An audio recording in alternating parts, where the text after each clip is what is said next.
Ug karon sa tong Bombo News Analysis, tingog sa katawhan nadungog na gyud sa kadaghanan. Lanog kayong nadungog mga kabombo, ang tingog sa katawhan nga nakigbatok sa kahiwian sa panggamhanan. Gipatungog sa mga nagkadaiyang mga grupo sa pipila ka mga dakbayan sa tibuok Pilipinas. Ang kasagmuyo sa mga ordinaryong Pilipino batok sa korupsyon. Ilabi na sa aligasyon sa pagpanurikbot sa nasudnong panudlanan. Nagmalinaw ng kadaghanan sa mga nahimong lihok protesta gikan sa kauluhan, maed sa Shrine Man or sa Luneta hangtod sa Luz Viminda, Luzon, Visayas, Mindanao. Aduna na natala nga mga bayolenteng kalihukan na pwede nato tong mapadaptin kay binuhatan man to sa mga anarkista. Ang pangutana ani karon mga kabombo, unsa ang sunod nga buhaton sa administrasyon ni Presidente Ferdinand Bongbong Marcos Jr.?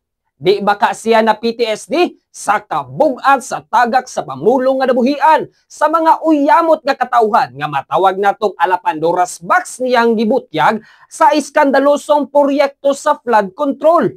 Liman kana natakdo gyud sa Setyembre 21 ang adlong paghandom sa deklarasyon sa iyang amahan sa batas militar. 53 ka tuig ang milabay kay maupod ang adlaw nga nagkasabot ang publiko sa pagtunga sa kadalanan ug ipakita dili lamang ang gahom sa pagka-keyboard warrior apan ang presensya sa kasagmuyo, mapinaagi man og pag-ampo o pamalikas.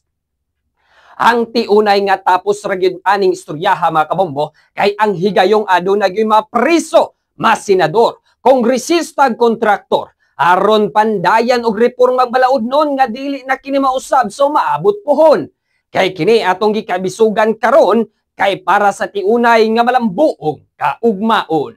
Mao kadto atong Bombo News Analysis. Kini si Bombo Ken Apor. This is Bombo Radio Philippines, the #1 and most trusted source of news and information. Basta Radio. Bombo!